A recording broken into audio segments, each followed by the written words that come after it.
had done so much for the community and outreach. But anyway, so I think this is very important to understand. It's the marks of a true Christian. I also want to point out that we may never be perfect at everything listed here. But that's not an excuse to not try. And in fact, I think it's the exact opposite. I think it's a goal, it's a challenge, it's something to reach for all of our lives. So, without further ado, let me read it. Marks of a true Christian. Let love be genuine. Abhor what is evil. Hold fast to what is good. Love one another with brotherly affection. Outdo one another, showing honor. Do not be slothful in zeal. Be fervent in spirit. Serve the Lord. Rejoice in hope. Be patient in tribulation. Be constant in prayer. Contribute to the needs of the saints and seek to show hospitality. Bless those who persecute you.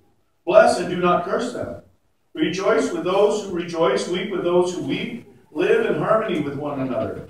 Do not be haughty or but associate with the lowly. Never be wise in your own sight. Repay no one evil for evil, but give thought to what is honorable in the sight of all. If possible, so far as it depends on you, live peaceably with all. Beloved, never avenge yourself, but leave it to the wrath of God. For it is written, vengeance is mine, I will repay, says the Lord. To the contrary, if your enemy is hungry, feed him.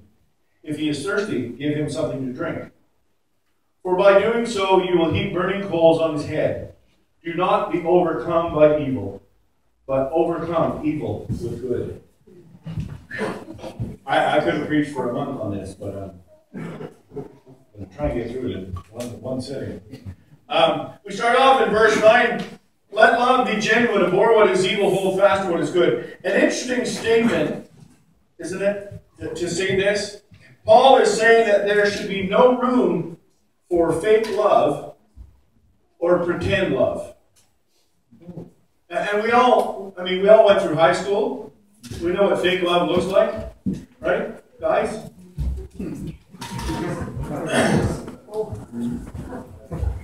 A lot of giggling, everybody knows what I mean. Genuine means like the real McCoy, the real thing. It would just seem natural that if the love we have or the love we express is real, then there can't be any room for evil in that, right? Brenda and I got kind of a comment and an insult last night. We went to the fireman's banquet and we were just kind of sitting in the corner talking, and someone came over and said, "Oh, you're an adorable older couple."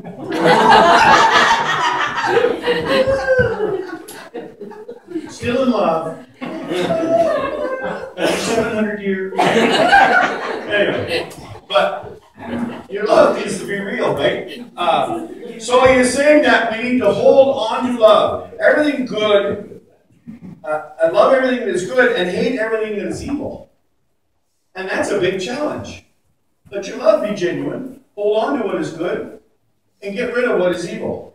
Remember that these are the marks of a true Christian.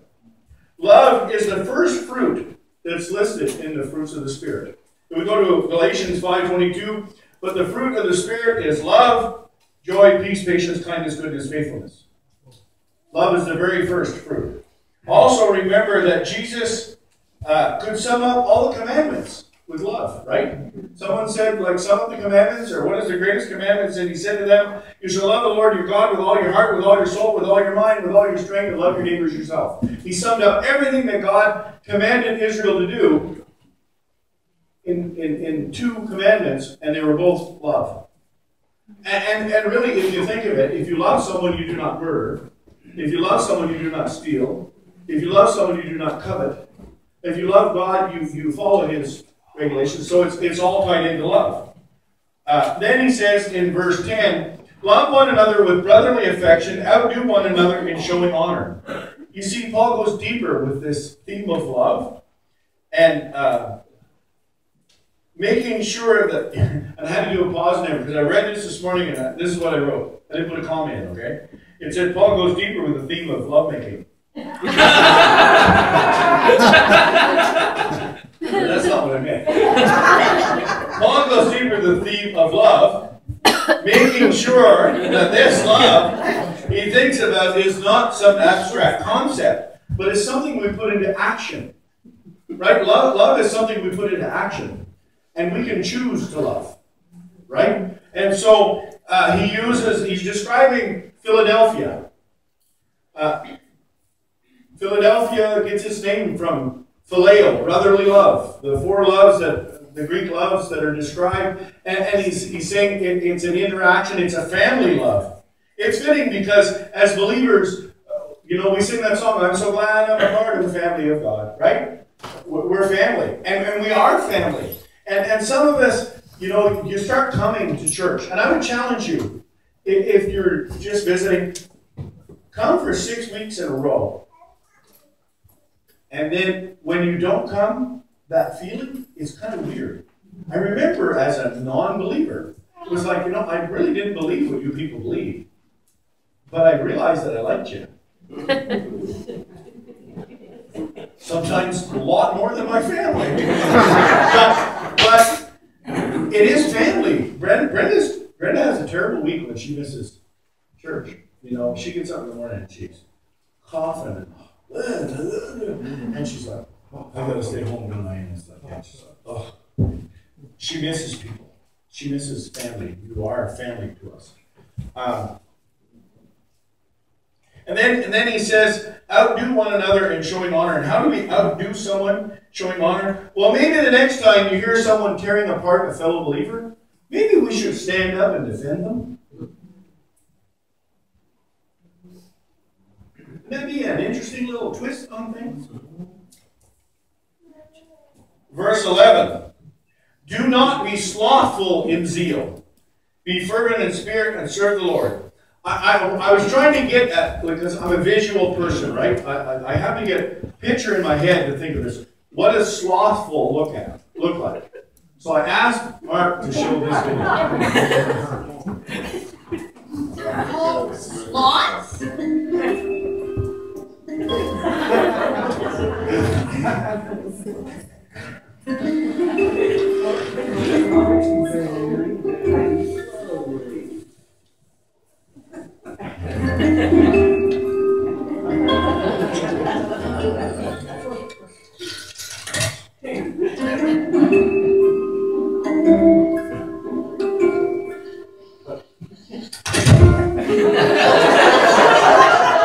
You're saying it because he's a sloth, he can't be fast. I'm not a Zootopia, anyone can be anything. Flash, 100-yard dash. Buddy, it's nice to see you. Nice to see you, too. Hey, Flash, I'd love you to meet my friend. Darling, I've forgotten your name. Officer Judy Hobbs, CPD, how are you? I am doing just Fine. as well as I can be. What Hang in there. can I do Well, I was hoping you could run a play. for you Well, I was hoping you could. today? Well, I was hoping you could run a play press. We are in a really big hurry. Sure. What's the plate 29T. number? 29THD03.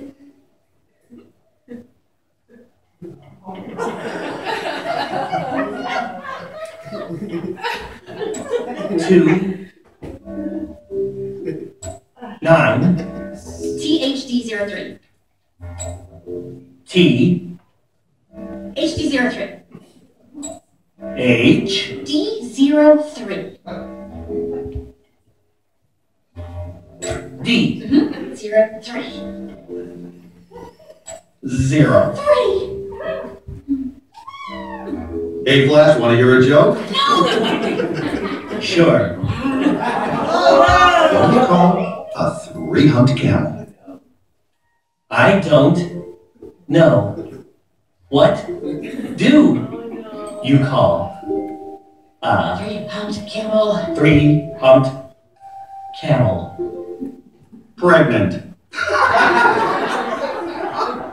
love this part.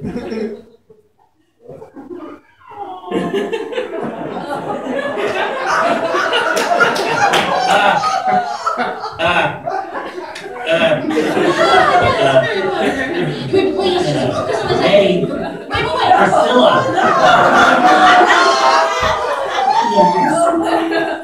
Flash? What do No. you call? A 3-humped camel. Pregnant. Okay, brilliant. We got it. Please. Humped?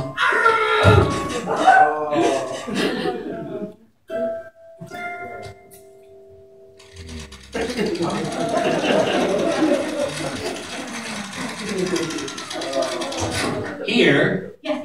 Heard You go. It's registered to Tetratown Limo Service. A limo to Robertson and a limo to Tundertown. It's in Tundertown. Way to hustle, bud. I love you. I owe you. Hurry. We've got to beat the rush hour. It's night.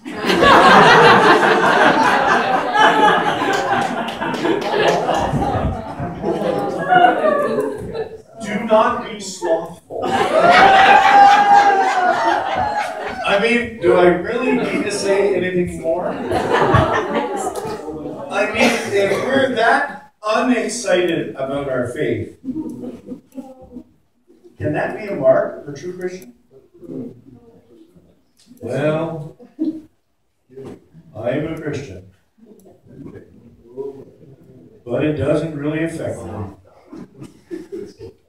I don't really have any zeal. And it's all quite boring. Would you like to join us Sunday? Right? He goes on in verse 12 to say, rejoice in hope, be patient in tribulation, be constant in prayer. Man, that's big, right? But think about this hope we have. We were destined for hell because of sin in our life. And I mean, that is all mankind, right? That is, I'm not pointing fingers at anybody here, so don't come up to me after and say, oh, you said it. All of mankind were born into sin, destined for hell. Maybe you're not considered in that, but you were. And we were destined for hell. And I mean, hell is not some vacation resort, right? George Carlin used to say, hell's like murdering 100 Christmas trees and jumping right in the middle, you know? That's hell. And because of the sacrifice of Jesus on the cross, our destinies have been changed, and now we are bound for eternity in heaven with Him. Amen. This is our hope as Christians.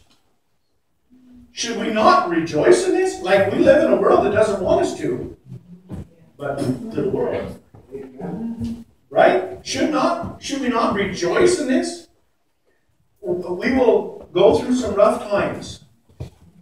Whether you're a believer or not, you will go through rough times. And we can have patience during those rough times because our hope is not here. Our hope is in eternity. To be constant in prayer. Now, this is one area that I always need help in because I'm task-oriented and I try to do things on my own first. And then, after a while, I go, oh, I need to pray about this. And it surprises me how often I do that. It's kind of a confession, but I try and get things done, and then I realize, okay, I haven't prayed about this. I know why I'm running into a ceiling here. I'm hitting a wall. I need to sit down and maybe pray about it and see what God's will is and just relax and back off. I'm getting better at it. But 1 Thessalonians, Paul says, pray without ceasing. Just constantly be in prayer. And really, prayer is communication with God. Just constantly be talking to God. Verse 13, contribute to the needs of the saints and seek to show hospitality. Again, my question that if you're a Christian, and how has it affected you, and how has it affected your world? If you claim to be a Christian, how has it affected you?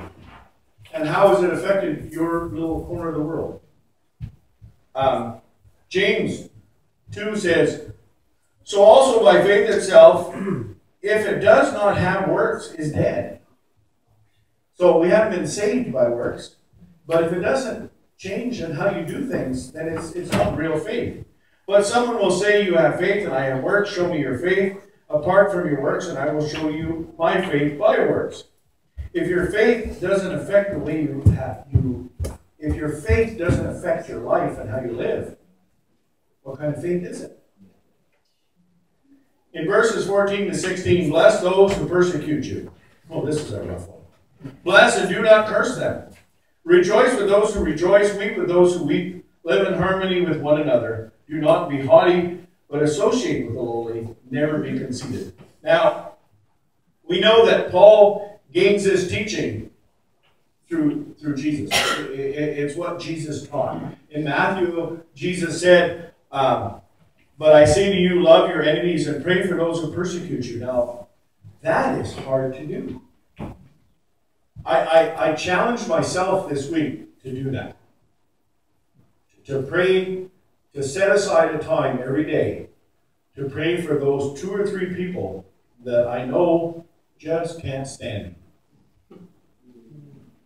And I'm challenging myself to not pray that God will change them. I challenge myself that God will change me. And it's rough. I'm telling you, it's rough because it's like, oh, here we go.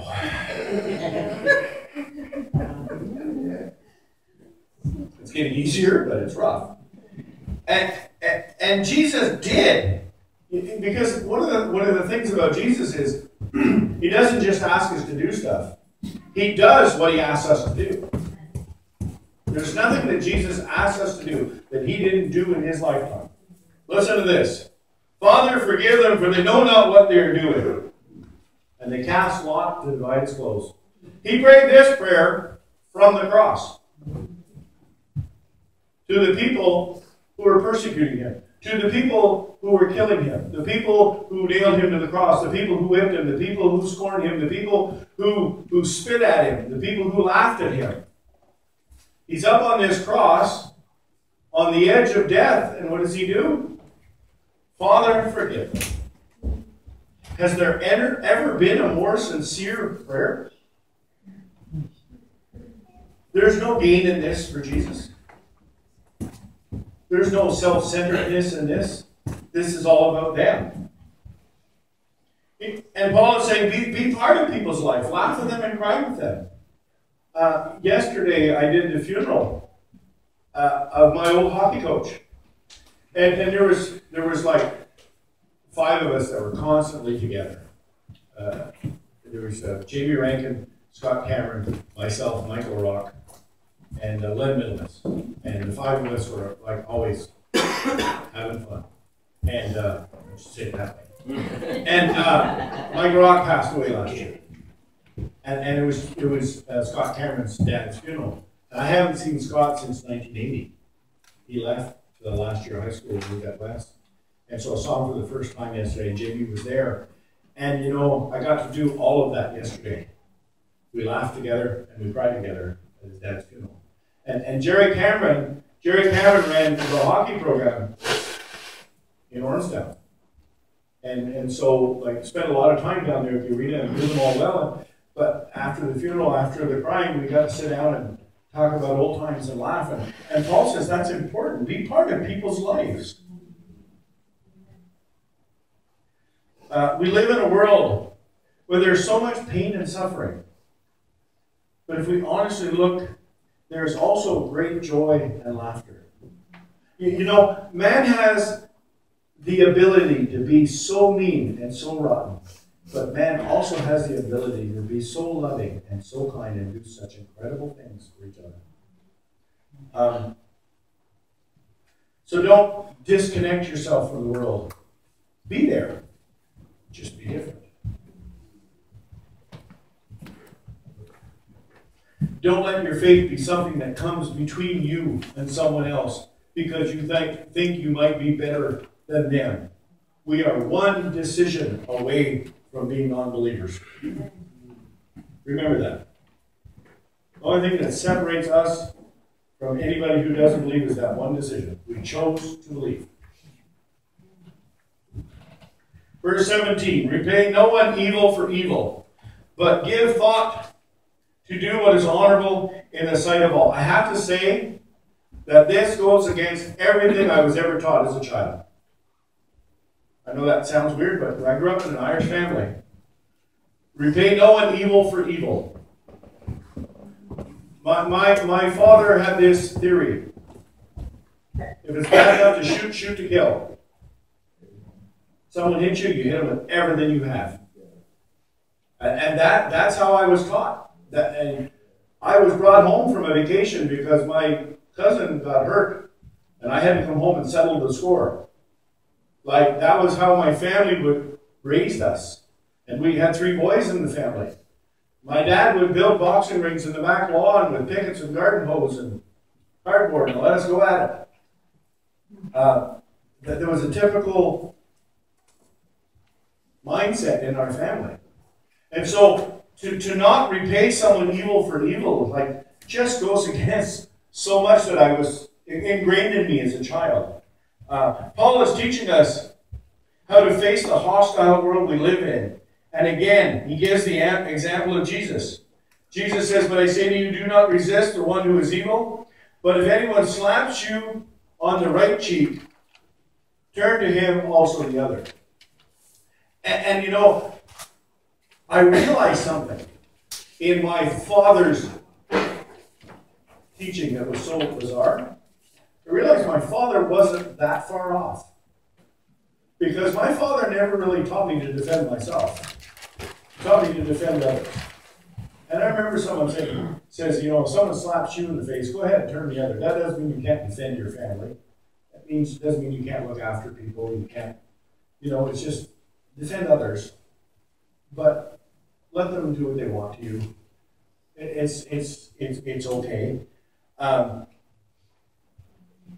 And then Jesus said in 1 Peter, do not repay evil for evil, or reviling for reviling, but on the contrary, bless. For this you were called.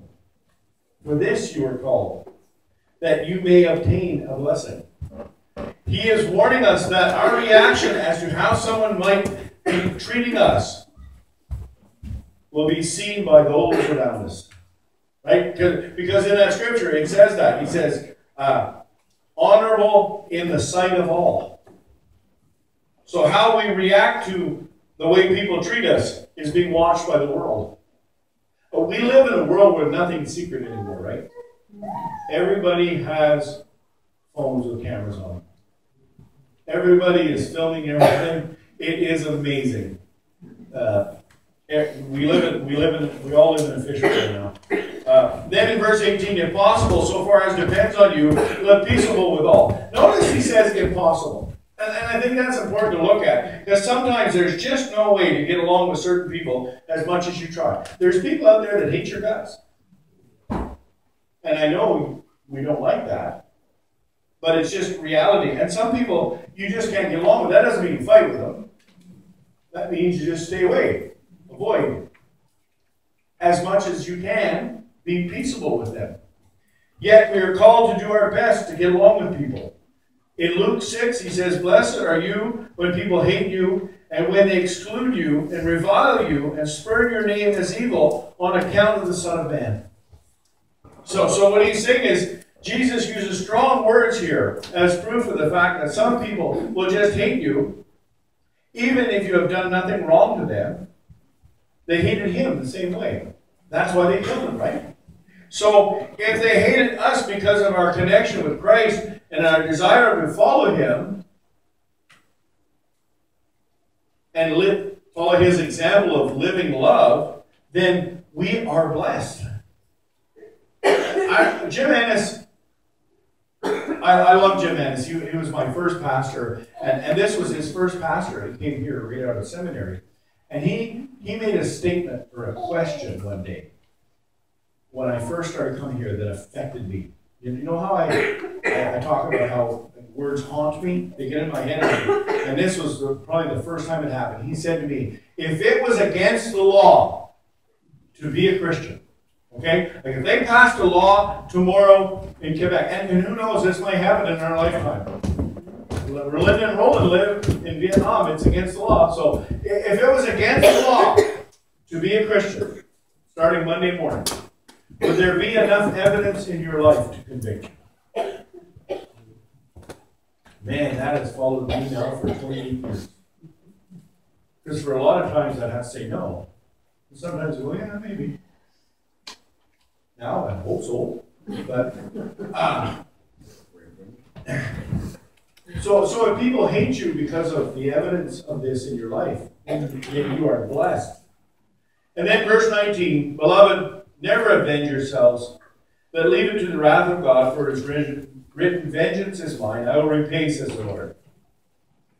We do not have to defend ourselves. Isn't that amazing? I know it's amazing for me to think that way. We do not have to defend ourselves. God himself will defend us. And it may not be here. It may be on the other side of life. Sometimes the worst thing we can do is run around telling everyone how right we are or how right we were in a certain situation, and in doing so we keep stirring the pot and in the end end up being wrong. Right? Someone says something to you that is untrue, unwarranted, miscalculated. They saw something wrong, they envisioned something wrong, they thought they heard something wrong, and they say something about you. And if you let it drop, it drops. But if you run around and every person you see, you know what that person said about me? And they had no right to say that. I didn't do that. And then you go to the next person, you know what that person said about me? You know what that person did to me? You know that person? And we just keep it stirred up. And in the end, we're just as guilty as anybody else. Right? Let God defend us. And then he says in verse 20, to the contrary, if your enemy is hungry, feed him. If he is thirsty, give him something to drink. For by doing so, you will heap burning coals on his head. Notice again that we all have enemies, right? This is Jesus. This is Paul talking about the story. We all have enemies. No matter how we live, no matter what we do, we will have enemies. And look what we do with these enemies when we find them in need.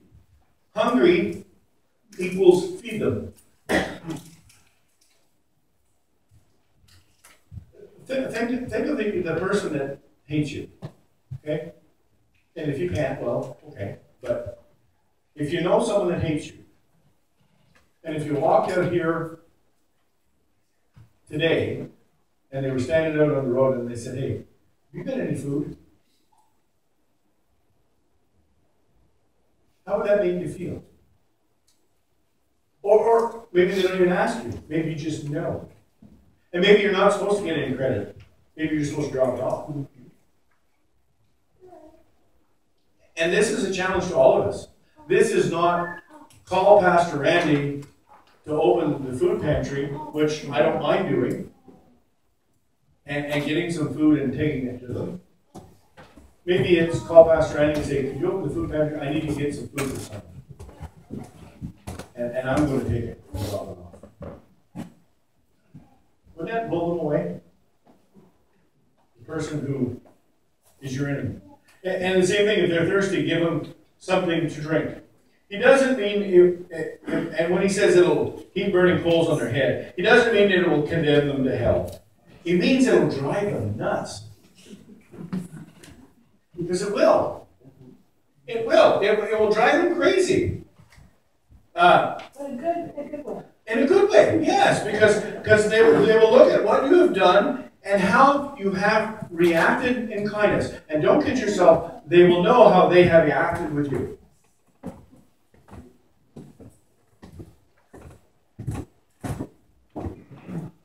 Verse 21, last verse. Do not be overcome by evil, but overcome evil with good. And that is such a challenge. For me. I'm not going to speak for all of you. Some people are just naturally kind. Not je. Okay? Just naturally kind. Yeah, I wish. But I'm I'm just not naturally that way. I have to force myself to the first evil I have to overcome is It's like, that person, I have to be honest, that person who had been my enemy called me and said, Randy, I got no food, I'd have to go, yeah, okay.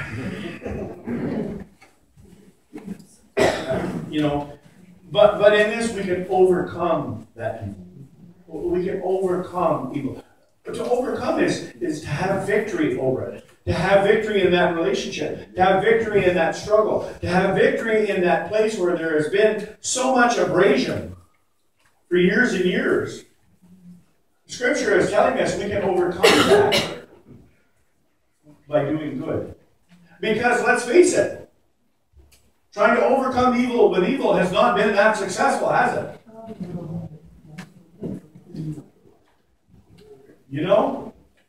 Like let's put it in a way out there kind of thing. Like someone goes and does a school shooting from the southern district, goes to the northern district and shoots a whole bunch of kids. So what do? Go get our guns and go shoot all the kids in the southern district? Overcoming evil with evil. Two rights doesn't make a wrong. There's so many analogies in there. Evil's not working for us. Evil's not working for this world. But he says we can overcome evil with good. Sometimes that might mean reacting to how someone has treated us or treated you in a sinful way. There's many illustrations of overcoming evil with good in the Bible. And I think one of the most amazing ones is the story of David and how he spared the life of Saul. Saul is out trying to kill him. Saul is out hunting David. David is the anointed one, and it's all because Saul messed up. And Saul was told, I'm going to remove the kingship from you and I'm going to give it to David. David didn't do anything wrong. And Saul's out there with an army trying to kill him, and David's been driven out of his home and he's hiding in caves and everything. And David has an opportunity to kill him. And ironically, it's when Saul's taking a pee. And he comes up behind him and he cuts a piece of his cloak off in his cave. And then when Saul's walking down through the valley, David comes out of the cave and says, look, that's how close I was to you, buddy, when you weren't looking. I could have run a knife between your ribs pretty easy.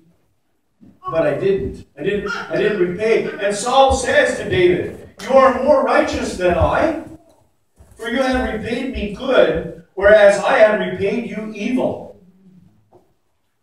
What an incredible testimony about good overcoming.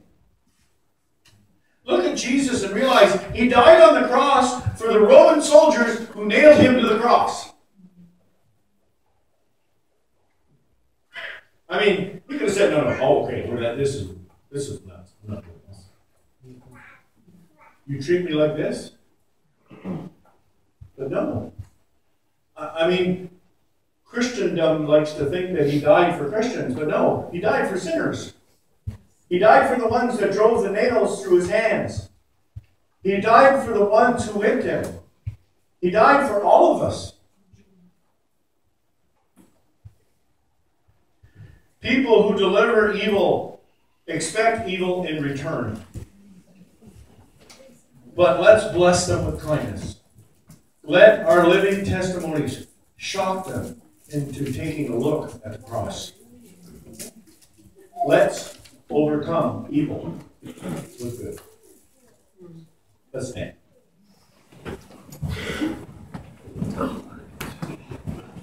Dear Lord, what a challenge today.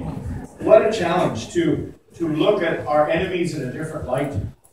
To have zeal in our faith and not slothfulness. And Lord, we all watch that video and laugh, but there's days where that's what my faith looks like.